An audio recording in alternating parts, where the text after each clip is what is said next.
Charlie Munger, Buffett's partner, says that you can be a very, very successful investor if you live in some small town in the US, let's say Peoria, Illinois or something, and you just bought, for example, the McDonald's franchise in that town.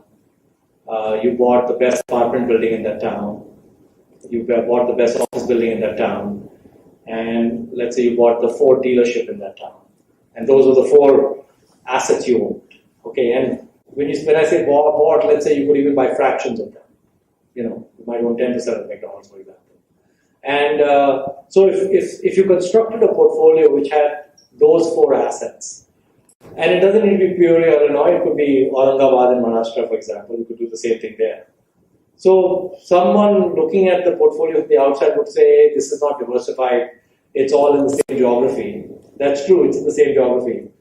But the odds are very, very high. If a person bought those 4 assets, and he bought them at reasonable prices, and he never touched them in terms of selling them or anything, over a lifetime he do extremely well.